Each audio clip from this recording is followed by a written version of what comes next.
Halo, Assalamualaikum warahmatullahi wabarakatuh. Selamat siang sahabat JIH. Kembali lagi di Health Talk dengan sahabat JIH. Pada hari ini, Kamis 23 Maret 2023. Hari ini kita bersama Dr. Chris. Salam dulu dok sama teman-teman sahabat JIH. Selamat siang semuanya. Assalamualaikum warahmatullahi wabarakatuh. Ya, ini adalah Dr. Chris, salah satu dokter spesialis paru di Rumah Sakit JIH Solo. Ya, hari ini kita memperingati hari pertama Ramadan. Selamat berpuasa semuanya. Semoga ibadahnya diterima oleh Allah Subhanahu Wa Taala. Selain itu, Healthy Talk ini juga dalam rangka memperingati Hari Tuberkulosis Dunia ya dok, yang harusnya jatuh pada tanggal 24 Maret Jumat besok. Tapi kita dalam rangka memperingati hari TB tersebut, kita melakukan Healthy Talk ini supaya teman-teman semuanya sahabat JIH aware atau sadar terkait masalah tuberkulosis yang sebenarnya sangat banyak di Indonesia ya dok. Karena Indonesia juga menempati peringkat 3 di dunia setelah India dan juga Cina ya dok, untuk kasus tuberkulosis di dunia. Nah, menyampaikan juga bahwa pada Healthy Talk siang kali ini kita akan memberikan giveaway kepada 4 orang yang beruntung, masing-masing 100.000, masing-masing pemenang. Oke, untuk Healthy Talk kali ini judulnya adalah Ramadan Tiba, Bolehkah Pasien TB Berpuasa? Bersama Dr. Chris Tanto Edi Nugroho, spesialis pulmonologi dan kedokteran respirasi FISR. Seperti itu dok. Kita mulai sekarang dok? Iya. Ya, dari tuberkulosis sendiri itu ya dok, kan memang Indonesia peringkat kedua atau 3 gitu dok, mohon nanti klarifikasinya. Sebenarnya tuberkulosis itu apa ya dok? Iya, jadi penyakit tuberkulosis sendiri untuk di negara kita, di negara Indonesia, itu memang merupakan salah satu masalah yang cukup besar, yang masih mendapatkan perhatian yang cukup besar dari pemerintah. Karena apa? Karena memang jumlah penderita tuberkulosis di Indonesia itu termasuk jumlahnya masih banyak. Dan juga kalau dibandingkan dengan negara-negara lain dalam lingkup global atau dunia, itu Indonesia itu sekarang menempati peringkat kedua. Jadi bukan ketiga, malah kedua. Memang kira-kira 10 tahun yang lalu itu masih menempati peringkat ketiga di bawah India dan Cina. Tapi sekitar beberapa tahun terakhir ini malah meningkat posisinya menjadi peringkat kedua setelah India. Kalau secara secara angka itu data tahun 2019 itu persentase penderita tuberkulosis di dunia yang nomor 1 itu memang India, itu sekitar 26%. Kemudian Indonesia itu sebenarnya persentasenya jauh sih di bawah India, cuma memang kalau dibandingkan negara lain ternyata masih menempati peringkat kedua, yaitu 8,5%. Cina yang negaranya dengan jumlah penduduk terbesar di dunia itu jumlahnya sekitar 8,4%.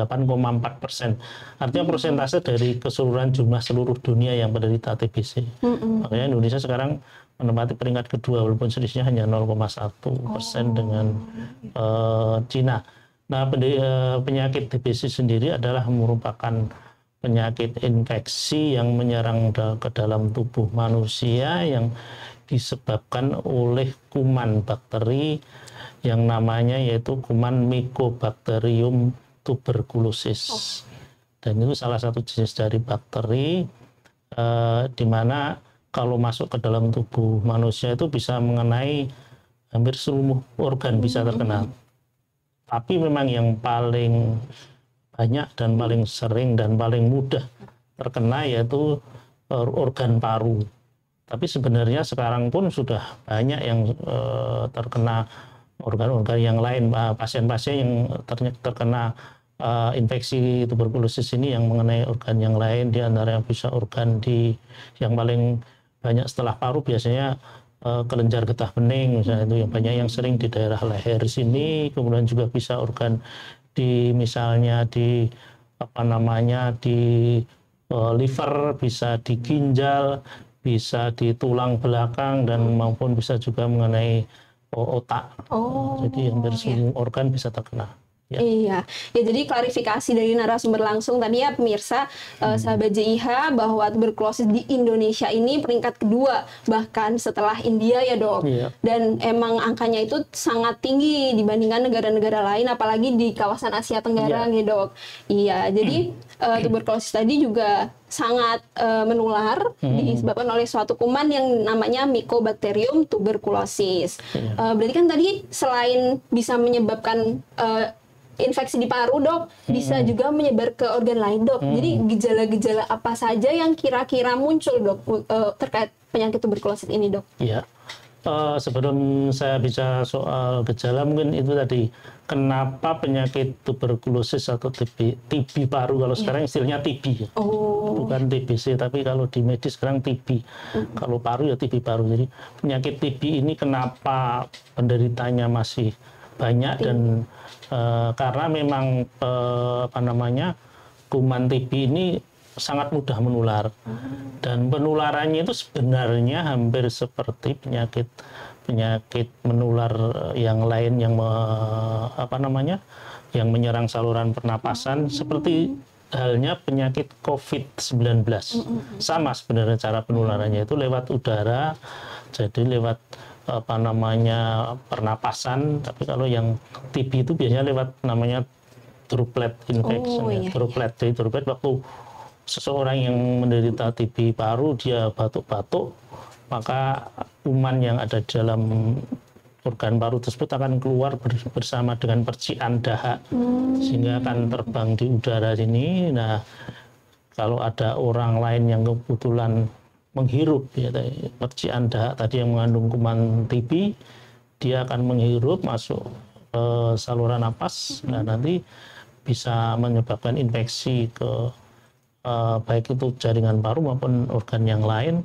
Tapi memang ada syaratnya, memang kalau orang tersebut imunitas atau daya tahan tubuhnya menurun, karena bisa saja orang yang lain yang daya tahan tubuhnya kuat ikut menghirup kuman TBC atau kuman TB tapi tidak menyebabkan infeksi. Ya contohnya mungkin ya seperti saya atau mungkin dokter paru yang lain pasti sudah pernah ya menghirup kuman TB itu karena kita sering berhadapan dengan pasien-pasien TB. Tapi karena ya alhamdulillah kita bisa menjaga daya tahan tubuh kita sehingga tubuh itu bisa melawan, kalau cuma kumannya sedikit bisa dilawan tubuh dari imunitas tubuh, bisa kumannya mati sehingga tidak menyebabkan infeksi. Ya, jadi seperti itu. Berarti untuk kuman tuberkulosis tadi emang ada di lingkungan sekitar, ada di udara sekitar, tapi yang menentukan tertular atau tidak ya kekebalan tubuh kita sendiri gitu ya dok. Tadi pertanyaannya kan belum saya jawab yang masalah gejala. Ya, gejalanya. Jadi memang yang terutama memang paling banyak memang yang terserang itu organ pada paru. Makanya gejala yang paling umum yaitu pasti ada keluhan batuk-batuk. Dan biasanya batuk itu lebih dari 1 minggu atau lebih dari 10 hari itu sudah mulai curiga kemungkinan apakah terkena infeksi TBC. Jadi kalau misalnya ada seseorang batuk-batuk, biasanya kalau biasanya kan diobati sendiri, mungkin pakai obat warung atau mungkin bisa juga berobat ke dokter umum, kemudian dikasih obat.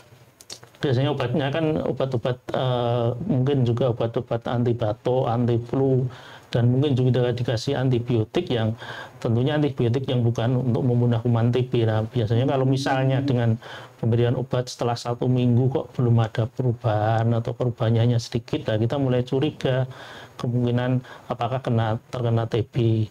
Nah, kemudian gejala yang lain tentunya dengan pemeriksaan yang lain nanti untuk memastikan kena TB apa enggak. Nah, gejala yang lain biasanya kalau yang lebih berat mungkin ada juga sesak napas, kemudian juga ada gejala demam, demamnya itu seringnya malam hari, dan kadang-kadang juga ada gejala keringat yang biasanya keringat malam, ya istilahnya keringat malam itu termasuk gejala khas, walaupun tidak semua penderita TB ada gejala keringat malam, tapi secara umum itu tadi bersifat batuk-batuk dan biasanya berdahak. Batuknya berdahak karena memang nanti untuk mendiagnosis seseorang itu terkena TB apa tidak harus diperiksa dengan dahaknya. Dahaknya kita periksa, nanti akan ditemukan dengan pemeriksaan tertentu akan ditemukan kuman TB yang ada dalam dahak tersebut. Jadi seperti itu gejala-gejalanya.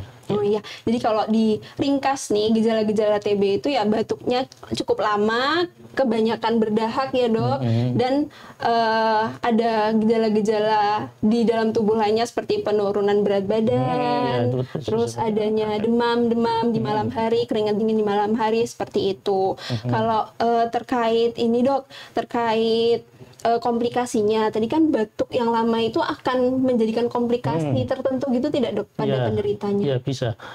Jadi tadi untuk gejalanya tadi kan ada tambahan, mungkin ada penurunan berat badan, itu sebagai akibat karena biasanya orang yang terkena infeksi TB kan akan menyebabkan apa namanya nafsu makannya menurun, dia nggak mau makan sehingga atau makannya sedikit sehingga menyebabkan berat badan menurun. Jadi itu sebagai akibat saja.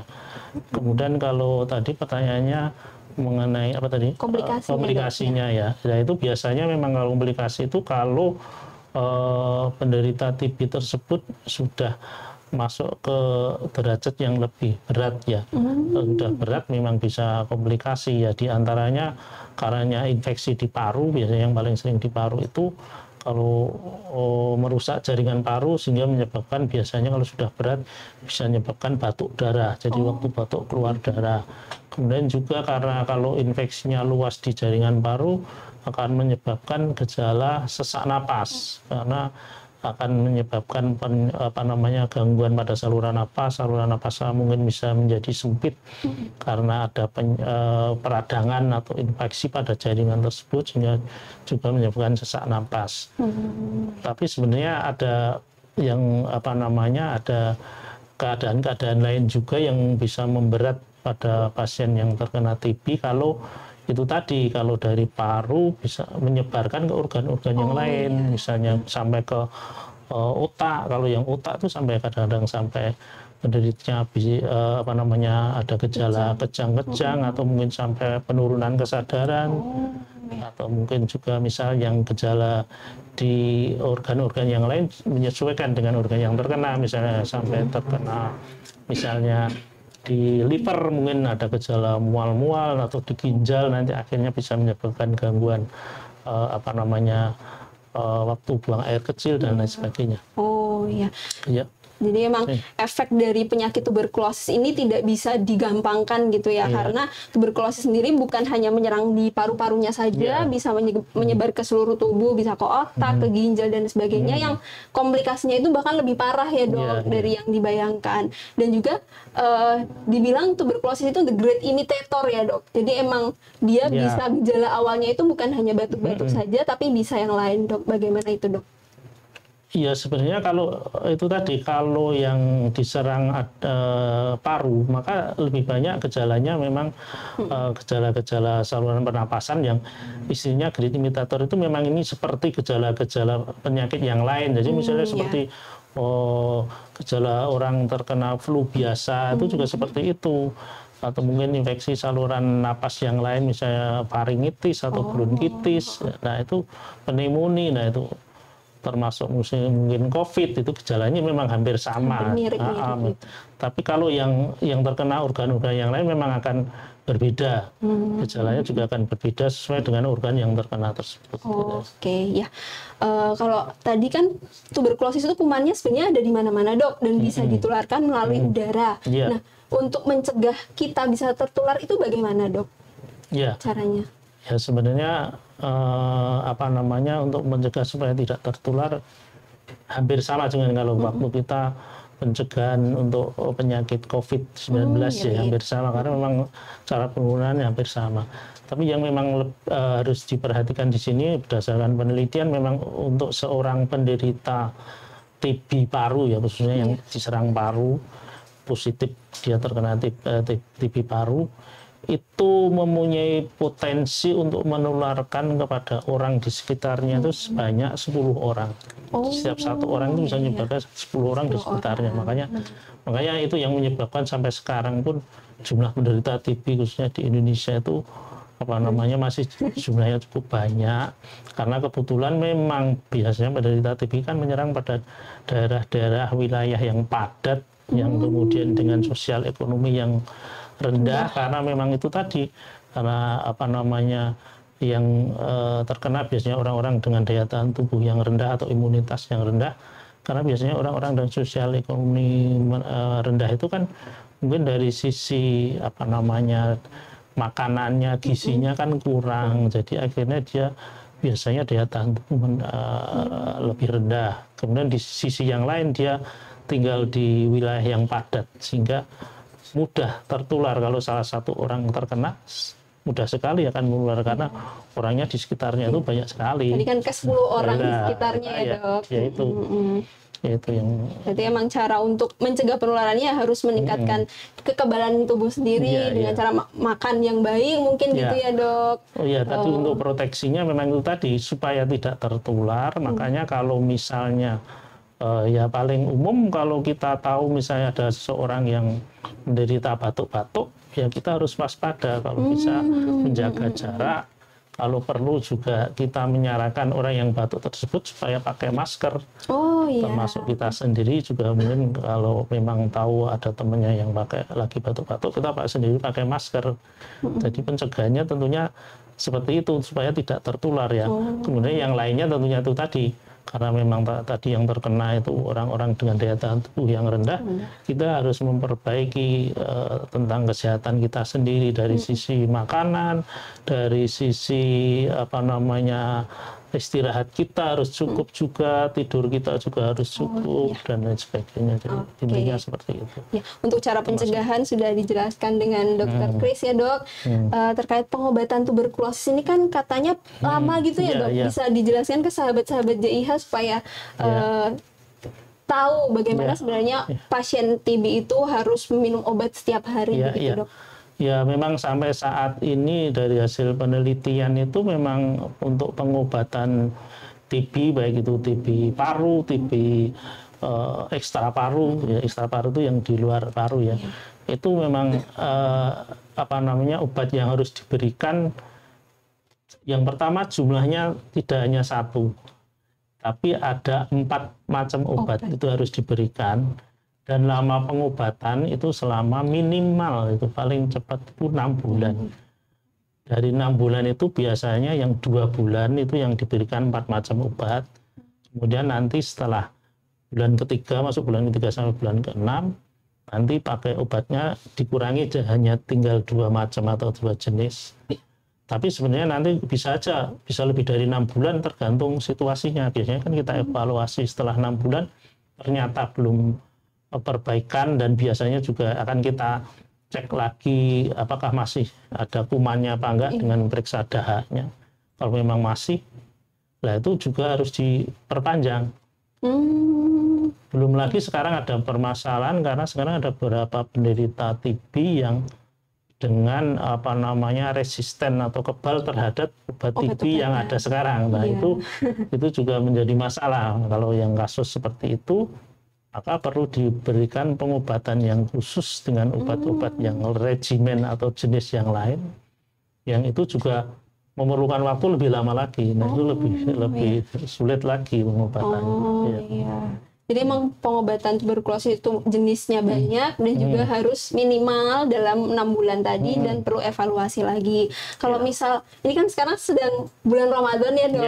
Kalau penderita tuberkulosis kan berarti kan, waduh gimana cara untuk mengkonsumsi obatnya? Apakah harus berhenti atau tetap harus dilanjutkan? Seperti apa Dok? Ya, ini seperti sesuai topik kita siang ini, bagaimana untuk para penderita TB yang dalam pengobatan tapi dia melaksanakan puasa Ramadan, sebenarnya tidak masalah. Jadi selama apa namanya dari sisi pasiennya sendiri mampu, dari sisi tubuhnya sendiri bisa cukup kuat untuk melaksanakan puasa Ramadan, tentunya yang bisa menilai dia sendiri ya, pasiennya sendiri. Nah, untuk pengobatannya sebenarnya sama aja. Kalau misalnya selama ini misalnya pengobatan tadi yang katakanlah yang tahap awal 2 bulan itu kita berikan obat 4 macam, itu biasanya minumnya bisa waktu pagi karena memang minumnya tuh harus langsung. Jadi 4 tablet misalnya sesuai berat badannya, ada yang 3 tablet, ada yang 4 tablet langsung diminum pada waktu pagi. Kalau nggak bisa pagi, bisa siang, bisa juga malam. Nah, kalau misalnya pada waktu bulan Ramadan ini, misalnya kalau biasanya minum pagi, ya bisa aja dimajukan minumnya waktu habis sahur. Atau bisa juga kalau mau dipindah ke setelah buka ya nggak masalah. Tapi asal nanti seterusnya ya seperti itu. Kalau yang malam ya malam terus. Kalau yang pagi, pagi terus. Tapi yang penting di sini adalah pasien tersebut memang mampu kuat untuk berpuasa. Tadi ada contoh, saya tadi baru aja juga ada pasien saya seperti itu. Saya kasih obat sekitar 4 minggu. Dia tanya ke saya, Dok ini saya mau puasa, kira-kira gimana, boleh nggak? Boleh aja, nah ini tergantung Bapak merasa kuat nggak puasanya. Kalau memang merasa kuat nggak masalah. Kalau biasanya tadi minumnya pagi, bisa diganti mungkin waktu pas habis sahur atau mungkin mau diganti habis buka, nggak masalah. Yang penting mungkin Bapak bisa dicoba dulu aja sehari 2 hari. Kalau kuat ya udah dilanjut aja, nggak masalah. Kecuali memang untuk pasien-pasien TB yang memang dengan kondisi yang berat ya. Misalnya sampai dirawat di rumah sakit, mungkin kondisinya berat, memang memerlukan pemulihan, memerlukan penanganan untuk memulihkan tubuhnya sendiri. Apalagi kalau ada komplikasi atau tambahan penyakit yang lain atau istilahnya komorbid yang lain yang memang perlu juga distabilkan dulu, misalnya dia ada penyakit diabetes mellitus atau mungkin penyakit yang lain, misalnya hipertensi atau mungkin penyakit kolesterol dan lain sebagainya, tentunya kita sesuaikan kondisinya ya. Tapi selama pasien tersebut sudah mampu makan, minum, dan merasa kuat untuk berpuasa, nggak masalah sebenarnya. Jadi seperti itu sahabat JIH, beberapa pasien tuberkulosis yang dalam pengobatan boleh melanjutkan pengobatannya, malahan harus rutin ya Dok. Tapi untuk berpuasa sendiri tergantung masing-masing individunya dan juga harus berkonsultasi dengan dokter yang menanganinya juga, seperti itu. Ya, ini sudah cukup banyak pembahasan terkait tuberkulosis ya Dok, terkait tuberkulosis itu disebabkan oleh kuman Mycobacterium tuberkulosis dan penularannya lewat udara, bahkan pengobatannya yang harus dalam jangka waktu yang panjang. Seperti itu, mungkin kita sekarang menjawab pertanyaan-pertanyaan dari sahabat JIH ya Dok. Dari yang pertanyaan pertama terlebih dahulu dari @wenina. Siang Dok, izin bertanya, apakah orang yang dinyatakan sembuh total bisa menularkan tuberkulosis pada anggota keluarga yang lain? Seperti itu Dok. Oh ya, silakan dokter. Iya. Jadi kalau orang atau penderita TB yang sudah dinyatakan sembuh ya, dinyatakan sembuh oleh dokter yang merawat. Jadi syaratnya harus memang benar-benar sudah dinyatakan sembuh oleh dokter yang merawat. tentunya dokter waktu memberikan pernyataan bahwa ini sudah dinyatakan sembuh dan sudah tidak perlu minum obat, itu tentunya ada parameternya ya, ada syarat-syaratnya, dan itu salah satu syaratnya juga memang pada waktu selain klinisnya sudah membaik, juga pemeriksaan dahaknya sudah tidak ditemukan kuman Mycobacterium TB, jadi tidak ada kuman TB-nya. Nah tentunya kalau sudah tidak mengandung kuman TB itu dia sudah tidak bisa menularkan. Karena memang termasuk juga gejalanya sudah nggak ada.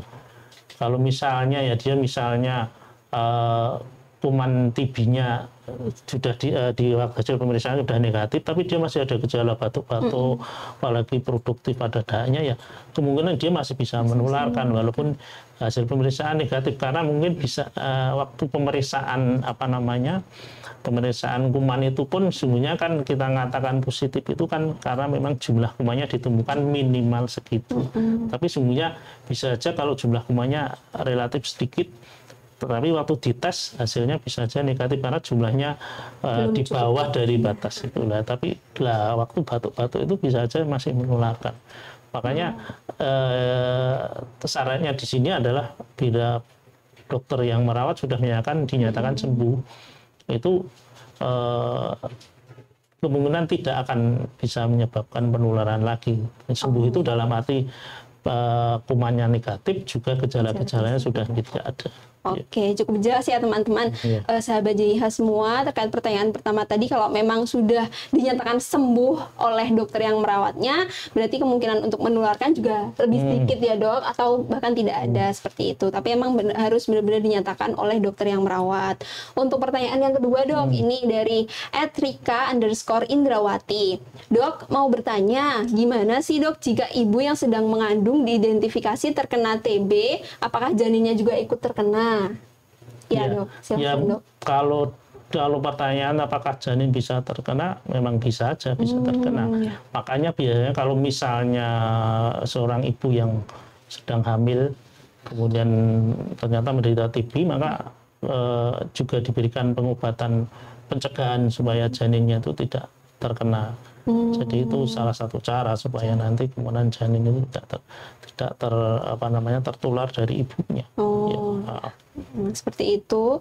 Dari pertanyaan tadi bisa menularkan ke janinnya, tapi nanti dari ibunya sendiri harus mendapatkan pengobatan juga ya dok untuk mencegah penularannya. Ya, tapi memang pengobatannya tidak seperti pengobatan yang yang penuh, karena memang ada beberapa obat yang memang tidak boleh diberikan pada seorang ibu hamil, termasuk itu. Jadi, Oke, ya cukup jelas. Lanjut ke pertanyaan ketiga dok, dari @zadahalila_. Dok, apakah ada dampak buruknya jika pasien TB berpuasa? Dok, apa do and don'ts bagi pasien TB yang hendak berpuasa? Apakah ada pantangan-pantangan khusus agar puasanya lebih lancar dok? Gitu. Iya, itu kembali lagi seperti saya katakan tadi, sebenarnya secara umum kalau dampak buruknya itu tidak ada kalau memang seseorang yang menderita TB itu memang sudah dari sisi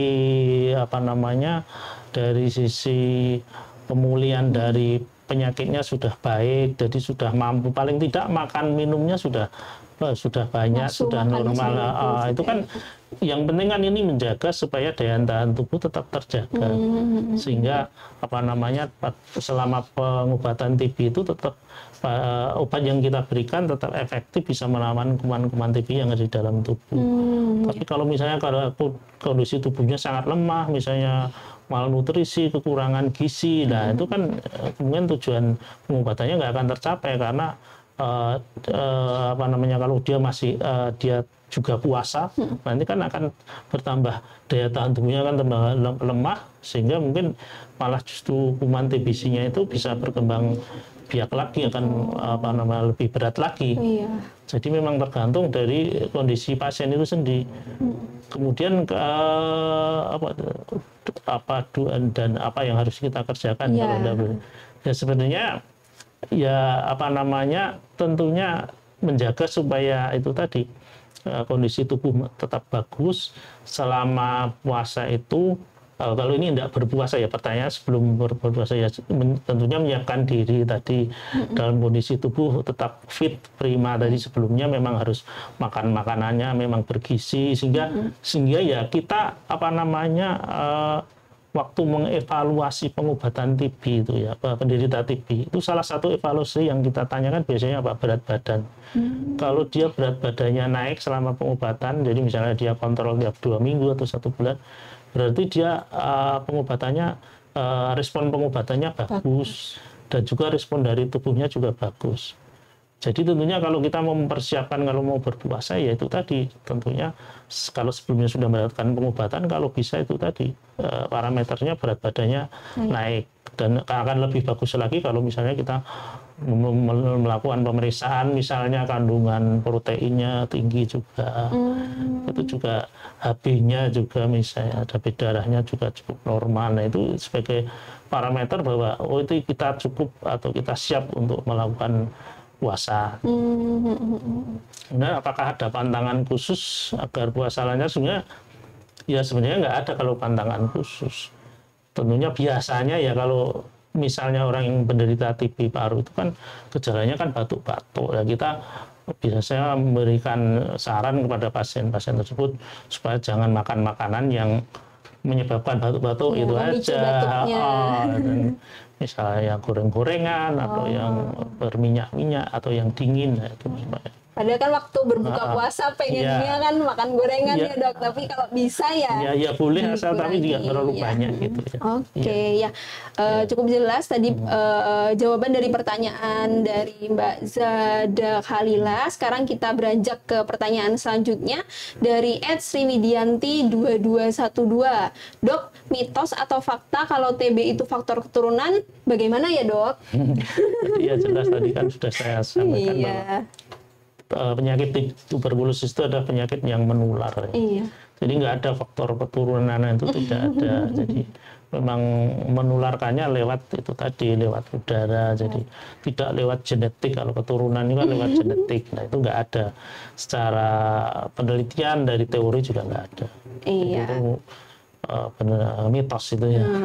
Jadi itu adalah mitos bahwa penyakit tuberkulosis diturunkan. Yang bisa tuberkulosis itu adalah penyakit yang disebabkan karena suatu kuman Mycobacterium tuberculosis tadi gitu. Kita lanjut ke pertanyaan kelima Dok dari @Peri Ianwari. Dokter Krisrianto izin bertanya, apakah tanda seorang pasien TB sudah dehidrasi dan harus segera membatalkan puasanya Dok? Terima kasih. Adakah pola sahur dan buka puasa pasien TB dengan orang-orang yang tanpa TB? Apa saja yang harus diperhatikan saat berpuasa? Seperti itu Dok. Iya. Tanda-tanda dehidrasinya. Tanda-tanda dehidrasi biasanya kan kalau orang keluarnya pasti dia jadi lemes ya. Iya. Jadi lemes, kemudian lemah, kemudian juga mungkin kalau pusing-pusing, mulai ada tanda-tanda pusing. Kemudian juga mungkin kalau lihat dari kulitnya mungkin sudah mulai kering. Dan tentunya kalau misalnya punya alat bisa diukur tekanan darahnya mulai rendah. Itu sebagai mulai nggak ada gitu ya, kencingnya mulai berkurang, itu secara umum sebagai tanda-tanda adanya dehidrasi. Dan tentunya kalau keluarnya sendiri merasa haus, ya memang orang puasa juga haus tapi itu hausnya mungkin sangat haus sekali, tapi tentunya dengan tanda-tanda itu tadi sebenarnya. Kemudian yang lainnya tadi Pak. Berarti tadi kalau memang sudah dehidrasi, ada tanda-tanda dehidrasi, sebaiknya pasien TB ya tahu kondisi tubuhnya sendiri ya Dok. Tapi kalau merasa sudah mau pingsan lah, itu lebih baik ya memang membatalkan puasa. Oke. Kalau terkait pola sahur dan berbukanya Dok, apakah ada tips-tips khusus untuk pasien tuberkulosis? Ya, sehingga secara umum itu tadi supaya nanti selama menjalankan ibadah puasa itu tercukupi ya kandungan gizi di dalam tubuh kita maupun kandungan komponen-komponen yang dibutuhkan tubuh dalam darah kita. Ya tentunya seperti makanan yang bergizi, syarat-syarat makanan yang bergizi seperti umumnya adalah kan harus memenuhi syarat dari sisi karbohidratnya, kandungan proteinnya, kandungan lemaknya, kemudian juga sayur-sayuran, dan kalau perlu itu tadi harus minum susu lah, itu susu itu penting sekali, itu juga untuk supaya daya tahan tubuhnya bisa dipertahankan. Jadi ya secara umum aja sebenarnya seperti itu, nggak ada yang khusus harus TBC harus gimana, enggak. Iya. Jadi memang untuk pola sahur dan berbukanya pasien TB maupun non TB tidak ada bedanya. Yang penting tetap memperhatikan gizi seimbang tadi ya dok. Harus ada karbohidrat, protein, lemak dan mineral dan lain sebagainya. Kalau ada bisa ada tambahan susunya ya dok untuk tambahan proteinnya. Oke, kita lanjut terkait pertanyaan selanjutnya. Selamat siang dokter, saya dengan Putu, bagaimana follow up kepada pekerja dengan TB agar tidak memapari teman-teman yang lainnya, dan bagaimana pengobatan agar tidak mengenai organ lain? Mohon advice-nya dokter. Ya, yang pertama untuk pekerja, kalau biasanya saya juga beberapa kali menemui pasien-pasien yang karyawan suatu perusahaan, kemudian setelah kita periksa ternyata menderita TB, entah itu TB paru maupun ekstra paru. Yang pertama, kalau yang TB paru memang tadi karena sifatnya mudah menularkan ke orang lain yang terdekat, apalagi kalau dalam suatu ruang tertutup, misalnya dia kerja di di kantoran atau di ruangan, sangat mudah sekali menular. Maka biasanya kalau misalnya dia memang TB-nya positif, kita memang rekomendasikan supaya pasien tersebut bisa kalau memang dia sangat menular, mungkin bisa istilahnya liburkan dulu ya. Liburkan dulu biasanya sampai berapa, misalnya sebulan atau 2 bulan, nanti setelah itu baru dievaluasi. Dan kalau itu memang biasanya pada tahap awal pengobatan, tahap awal 2 bulan pertama itu memang sangat menular, biasanya memang sebaiknya memang diistirahatkan dulu. Tapi kalau memang sudah bulan ketiga dan selanjutnya itu mungkin bisa aja tetap masuk lagi, tapi ditempatkan memang di tempat yang memang kemungkinan jaraknya berjauhan dengan teman yang lain, dan juga harus pakai masker, dan lebih bagus lagi di tempat yang relatif ventilasinya bagus, karena memang kuman TB itu sebenarnya kalau memang kena udara atau kena sinar matahari itu akan mudah mati dalam beberapa menit. Jadi biasanya seperti itu yang dilakukan.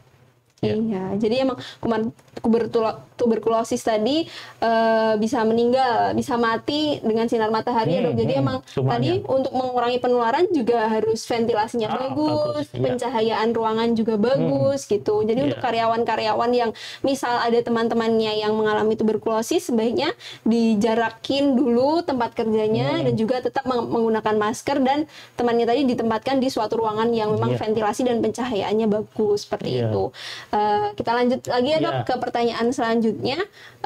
Dok, sebaiknya asupan makanan seperti apa yang baik dikonsumsi oleh pasien TB di bulan puasa? Tadi sepertinya sudah dijawab ya terkait pertanyaan yang tadi. Yang penting bergizi seimbang. Gitu. Oke, kita lanjutkan. Evaluasi dari @masto Liguis dok. Evaluasi seperti apa yang didapatkan kebanyakan penderita TB untuk menentukan boleh tidaknya menjalankan puasa, dok? Evaluasi seperti apa yang didapat? Nah, tadi untuk yang makanan tadi mungkin saya tambahkan lagi, mungkin untuk yang penderita TB mungkin bisa ditambahkan yang kalau mau ditekankan yang tinggi kalori, tinggi protein, itu yang dengan gizi seimbang, tapi mungkin lebih ditekankan tinggi kalori, tinggi protein, yang akan mempengaruhi untuk pemulihan daya tahan tubuhnya tadi. Tadi kemudian pertanyaan selanjutnya apa tadi? Evaluasi seperti apa yang sudah pada untuk menentukan boleh tidak menjalankan. Jadi orang TB itu ditentukan boleh tidaknya berpuasa dari apanya nih dok? Apakah pengobatannya udah lama jadi boleh? Enggak. Makanya tadi kan saya sampaikan itu tergantung dari kondisi pasiennya sendiri. kalau misalnya pasien itu dirawat di rumah sakit, memang biasanya kita akan yang evaluasi dokternya yang menentukan ini boleh puasa apa enggak. Tentunya berdasarkan parameter dari misalnya hasil pemeriksaan tanda-tanda vitalnya, kondisi fisiknya, dan kondisi secara umum, makanannya bagaimana. Tapi kalau yang rawat jalan itu tadi kita kembali ke pasiennya sendiri, suruh menilai sendiri kemampuan untuk nanti berpuasa kuat apa enggak, menilai dirinya sendiri seperti itu. Oke, cukup jelas ya, tadi sudah berkali-kali dijelaskan terkait pasien TB sebenarnya boleh puasa, tapi yang diri sendiri yang bisa menentukan mampu atau tidaknya untuk memulai puasa, dan dievaluasi ya dok ke depannya apakah memang sanggup untuk berpuasa atau tidak. Kita lanjut ke pertanyaan selanjutnya dok, terkait vaksin TB nih dok. Bagus, ada pertanyaan bagus terkait vaksin TB dari @Syafarahma. Apakah dok ada vaksin khusus untuk menghindari TB dok, agar kita bisa terhindar dari TB seperti itu dok? Untuk vaksin khusus sampai sekarang memang belum ada, memang mungkin masih dilakukan penelitian lagi ya. Tapi memang ada, yaitu yang kita berikan pada bayi, yaitu vaksin BCG itu ya. BCG itu memang mencegah supaya bayi atau anak-anak tidak terkena istilahnya TB primer ya. TB primer itu TB yang biasanya diderita pada anak-anak. Memang itu kan kalau pada anak-anak karena daya tahan tubuhnya masih rendah sekali, khawatirnya kalau terkena TB kan akan membuat kondisinya sangat berat. Padahal bayi atau anak-anak atau bayi itu kan kondisi daya tahan masih rendah sekali, nanti bisa menimbulkan kematian kalau terkena infeksi TB. Makanya kan itu termasuk program wajib untuk anak-anak dan bayi, vaksin imunisasi BCG. dasar itu ya, BCG itu. Kalau untuk yang dewasa sebenarnya sampai sekarang juga belum ada, karena masih dalam penelitian. Ya. Ya, jadi menjawab pertanyaan tadi, emang belum ada vaksin khusus untuk dewasa, tapi untuk pencegahan bagi anak-anak sudah ada imunisasi dasar ya dok, yang memang sudah diprogramkan oleh pemerintah ke seluruh anak di Indonesia seperti itu. Ini pertanyaan menarik lagi dok. Kalau tadi kan TB paru itu ditularkan dok. Kalau apakah TB kelenjar menular juga seperti TB paru, dan apakah sudah TB kelenjar apakah orang dengan TB kelenjar boleh memberikan ASI-nya kepada bayinya? Jadi untuk khusus TB kelenjar, istilahnya TB kelenjar getah bening ya biasanya, itu memang selama ini yang paling sering itu yang terkena itu kelenjar getah bening di daerah leher sini, karena di leher itu kebetulan memang banyak sini kelenjar getah beningnya, baik yang di atas maupun di bawah, baik kanan maupun kiri. Dan pasien saya banyak sekali yang saya obati dengan TB kelenjar ini. Memang biasanya secara fisik dia seperti seperti orang-orang normal biasa. Kadang secara posturnya sendiri seperti orang sehat, kadang orangnya ada yang juga gemuk, tidak kurus, kemudian juga orangnya juga kadang terpelajar dan sosial ekonominya juga cukup. Justru yang TB kelenjar itu kadang-kadang menyerang pada pasien-pasien tidak seperti yang pasien TB paru tadi. Kalau TB paru biasanya menyerang pada orang dengan sosial ekonomi rendah, orang orang yang daya tahan tubuhnya yang menurun, misalnya pada orang-orang tua, kemudian juga yang hidupnya di tempat pemukiman yang padat. Tapi kalau yang kelenjar itu tidak, sekarang cukup banyak. Nah, kalau dia memang murni hanya yang terkena kelenjar aja, dia tidak akan menularkan seperti TB paru yang bisa menularkan lewat udara, tidak. Makanya tentunya kita untuk memastikan juga kalau orang terkena TB kelenjar harus diperiksa parunya juga, di ronsen juga, apakah ada gejala TB parunya juga. Kalau memang nggak ada, hanya murni kelenjar, memang tidak akan menularkan seperti TB paru lewat udara, tidak. Oleh karena itu misalnya dia orang yang tadi menyusui, tidak masalah, dia tidak akan, kuman itu akan menularkan lewat lewat air ASI ya, lewat ASI. Karena memang di ASI sendiri kan sudah ada proteksinya sendiri juga di situ. Jadi tidak masalah sebenarnya orang yang menyusui dengan TB kelenjar tidak akan menularkan pada bayi yang disusu. Oke.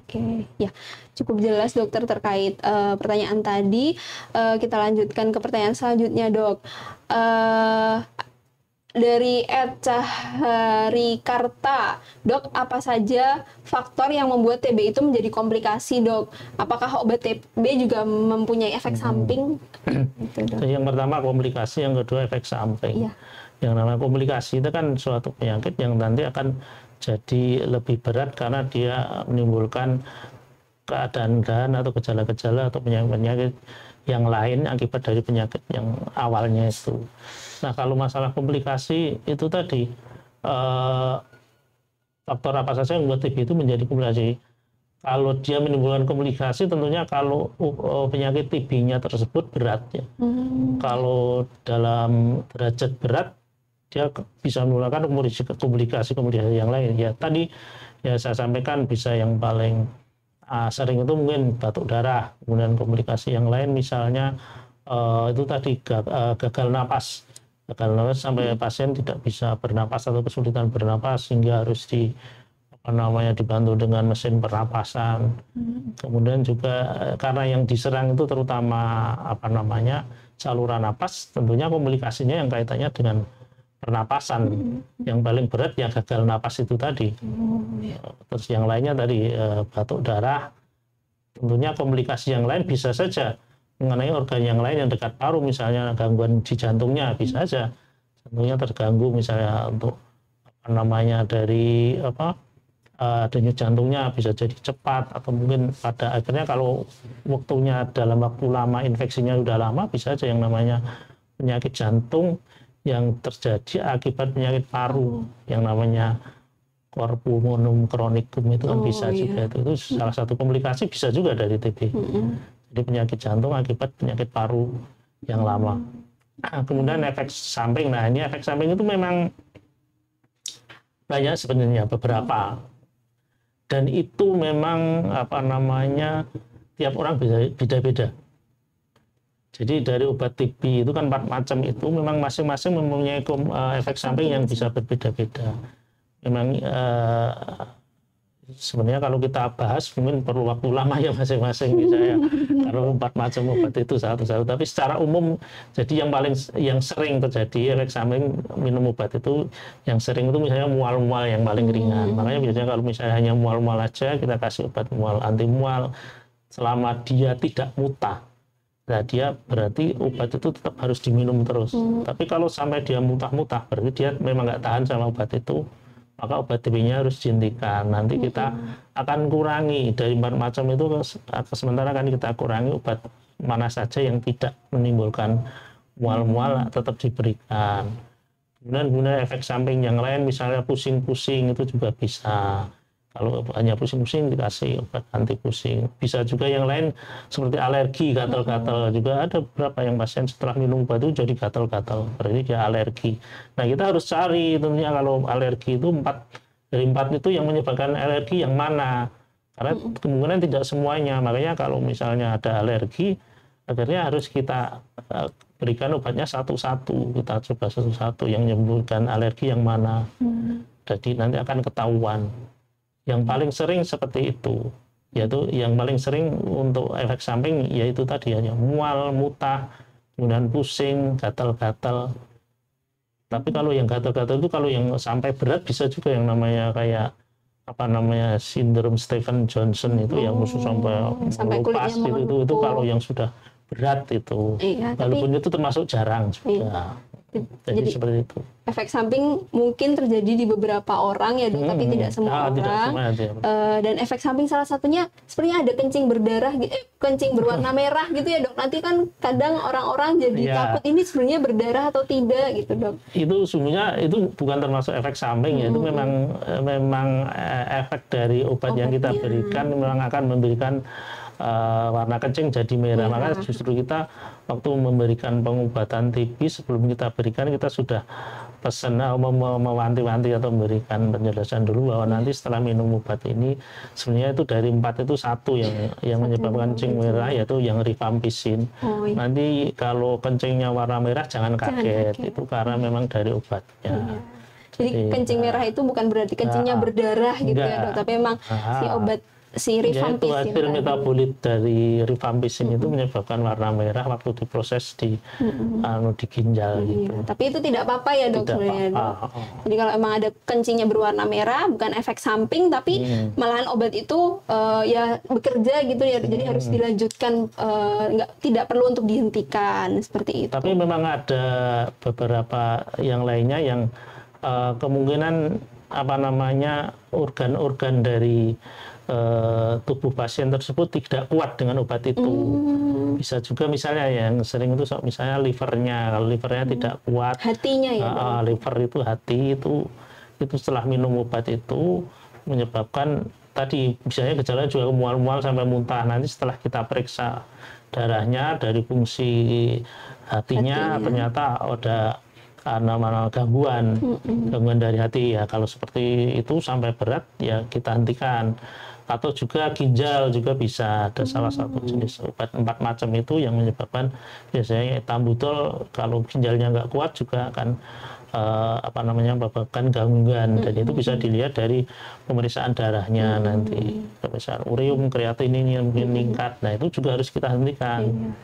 Ya. Itu pentingnya kontrol ya dok. Ya. Jadi pasien tuberkulosis kan karena dikasih obat yang banyak, tentu saja ada efek samping dari masing-masing obat sehingga perlu evaluasi secara rutin. Jadi pentingnya kontrol ke spesialis paru atau ke dokter yang terkait itu ya untuk mengontrol obat-obatannya itu apakah cocok untuk dilanjutkan atau perlu adanya evaluasi seperti itu. Kita lanjutkan ke pertanyaan selanjutnya ya dok, dari @ayu Sonia Cahyani, dok, bagaimana cara agar anak saya tidak tertular temannya yang sedang menderita tuberkulosis namun sudah negatif tetapi masih menjalani pengobatan seperti itu, dok?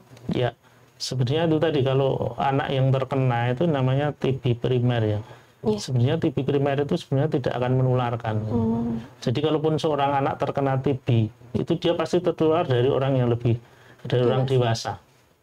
Jadi orang dewasa yang terkena TB paru. Tapi kalau seorang anak terkena itu sebenarnya kemungkinan tidak akan menularkan ke anak yang lain karena dia TB primer. Ya. Oke, tapi misal ada temannya yang memang menderita TB ya penggunaan masker tadi menjadi ini. Kalau memang dia ada gejalanya itu tadi batuk-batuk itu ya harus menjaga jarak, terus pakai masker, nah itu lebih bagus. Bermain di ruangan terbuka gitu juga. Tapi secara teoritis sebenarnya kalau TB primer ada anak itu nggak akan menularkan gitu. Oke, ya, cukup menjawab dok. Ini mungkin pertanyaan terakhir nih dok dari @momi Haura. Anaknya tidak direkomendasikan dokter untuk dapat vaksin rotavirus, katanya karena si bayi dan ada gejala alergi susu sapi. Kalau sahabat saya, dokter bilang malah beresiko kalau dipaksa diberikan vaksin. Oh, mungkin ini terkait penggunaan vaksin BCG tadi, dok. Vaksin untuk TBC kan, dok, bukan vaksin rotavirus. Iya. Ini lebih baik tanyakan dokter anak. Untuk pertanyaan ini mungkin ke dokter anak terkait vaksin rotavirus. Tapi untuk vaksin untuk menghindari tuberkulosis tadi ya dok, vaksin BCG untuk anak-anak tadi. Tapi untuk dewasa sendiri memang sampai sekarang belum ada vaksin khusus untuk tuberkulosis seperti itu. Iya. Jadi untuk Health Talk kali ini mungkin beberapa pertanyaan sudah terjawab. Terima kasih Dokter Kris atas kesediaannya untuk memberikan dan berbagi ilmunya terkait tuberkulosis ini kepada sahabat-sahabat JH. Semoga dari perbincangan kali ini sahabat-sahabat JH lebih tersadar akan pentingnya tuberkulosis, tahu bahwa tuberkulosis tadi ditularkan melalui udara sehingga tahu bagaimana cara untuk pencegahannya, dan juga pada pasien tuberkulosis yang sedang menjalani pengobatan sendiri masih boleh diperbolehkan untuk berpuasa ya dok, tetapi tetap perlu untuk mengevaluasi dari keadaan diri sendiri apakah sanggup atau tidak seperti itu. Dan memang tuberkulosis pengobatannya lama ya dok, dan di Indonesia sendiri masih tinggi sekali angka kejadian tuberkulosis sehingga pencegahannya kepada orang-orang di sekitar kita itu sangat penting. Dan kalau memang menderita tuberkulosis sebaiknya berkonsultasi ke dokternya. Dan di Rumah Sakit JIH sendiri sudah ada polituberkulosis ya Dok. Di sini ada 2 spesialis parunya, ada Dokter Chris sendiri dan juga ada Dokter Wati. Apabila sahabat-sahabat JIH menemukan saudara atau sahabat atau kerabat terkait yang menderita tuberkulosis, JIH sendiri sudah bisa menyediakan fasilitas terkait polituberkulosis. Untuk terakhir Dokter, mungkin bisa ada closing statement dari Dokter Chris sendiri kepada sahabat-sahabat JIH, monggo Dokter. Ya, kita menghimbau kepada semua masyarakat Indonesia, khususnya sahabat-sahabat JIH, karena penyakit tuberkulosis sampai saat ini masih menduduki jumlah penderita yang cukup banyak di Indonesia, malah nomor 2 di seluruh dunia. Makanya untuk menurunkan angka tersebut memang harus peran aktif dari masyarakat kita sendiri. Tentunya itu tadi, kita harus waspada, kita harus aware, kita harus care terhadap mungkin lingkungan kita maupun keluarga kita. Kalau ada yang menderita batuk-batuk, yang kebetulan batuk-batuknya tidak sembuh-sembuh atau batuknya lebih dari seminggu belum sembuh, maka secepatnya harus diperiksakan. Dan sekarang pun pemeriksaannya itu sebenarnya kalau misalnya yang dari tingkat bawah di puskesmas itu pemeriksaan juga gratis, tidak bayar. Termasuk nanti kalau ternyata dinyatakan sebagai penyakit tuberkulosis, juga pengobatannya juga gratis dari pemerintah. Selama 6 bulan itu dapat obat gratis. Jadi jangan khawatir, dan justru dengan pengobatan itu akan mencegah supaya orang-orang lain tidak tertular, karena itu tadi satu orang yang terkena bisa menularkan 10 orang di sekitarnya. Nah, itu yang menyebabkan sampai sekarang penyakit ini masih cukup banyak yang menderita, dan mungkin juga beberapa masyarakat masih belum aware, menganggap ringan penyakit itu, sehingga tidak segera memeriksakan maupun diberikan pengobatan. Tapi kadang-kadang juga ada yang diobati tapi tidak disiplin, belum selesai pengobatan 6 bulan ternyata berhenti sendiri karena merasa enak. Lah itu juga yang menyebabkan sampai sekarang itu jumlah penderitaan itu masih cukup banyak. Nah, makanya kita sekali lagi harus ada kepedulian dari masyarakat kita sendiri terhadap keluarga, terhadap masyarakat, terhadap tetangga, terhadap lingkungannya. Kalau ada yang menderita seperti itu tadi, batuk-batuk, secepatnya untuk diperiksakan, baik itu di puskesmas ataupun di rumah sakit. Ya, saya kira itu saja. Iya, oke. Ya cukup banyak yang sudah kita bahas pada perjumpaan di Health Talk kali ini. Sekarang di ujung acara kita coba bacakan pemenang kuis tebak layanan unggulan Rumah Sakit JIH Solo yang sudah ada di Instagram Rumah Sakit JIH Solo sendiri. Ini kepada masing-masing orang akan ada 5 orang pemenang, masing-masing mendapatkan 200.000. Yang pertama adalah @Retna Densoma. Oke. Yang kedua Dokter Chris, silahkan bacakan Dok. Yang kedua @Athena Yasmin .pnh. Ya, yang ketiga adalah Joy Mino 1157. Yang keempat monggo Dokter Chris. Dede Indrik. Oh ya. Oke, yang terakhir adalah @jang.amal. Oke, berikut tadi adalah pemenang kuis unggulan Rumah Sakit JIH. Selanjutnya akan saya dan Dokter Chris bacakan pemenang giveaway 400.000 untuk 4 orang pemenang. Yang pertama monggo Dokter Chris. Yang pertama @Wenina. Wenina. Yang kedua adalah @Rista_Henny. Kemudian yang ketiga @Samnugroho. Ya. Yang keempat adalah @Putu_Gedeoka. Ya. Oke, ya cukup banyak yang sudah kita bahas Dokter. Terima kasih atas ilmunya. Semoga teman-teman sahabat-sahabat JIH bisa memetik pelajaran dari Health Talk kali ini. Sekali lagi selamat bulan Ramadan untuk semua sahabat JIH. Semoga semua hal dan ibadahnya diterima oleh Allah Subhanahu wa taala. Oke, yang terakhir mungkin karena kita sudah membuka polituberkulosis ya, Dok. Ya. Bisa disampaikan Dokter jadwal Dokter Chris di Rumah Sakit JIH Solo ini di hari apa saja? Untuk jadwal saya praktek di Rumah Sakit JIH Solo, yang pertama hari Senin itu jam 16 sampai jam 17.30. Kemudian yang Kamis juga sama, jam 16 sampai jam 17.30. Kemudian yang ketiga hari Sabtu itu pagi, jam 8 sampai jam 9. Oke, iya. Jadi Dokter Kris praktek di Rumah Sakit JIH Solo 3 kali dalam seminggu ya dok. Apabila sahabat JIH berkenan untuk berkonsultasi terkait tuberkulosis atau penyakit terkait paru lainnya, bisa langsung datang saja ke Rumah Sakit JIH Solo. Ya, sekian mungkin Healthy Talk kali ini. Sampai jumpa di Healthy Talk selanjutnya. Ya. Assalamualaikum warahmatullahi wabarakatuh. Dadah.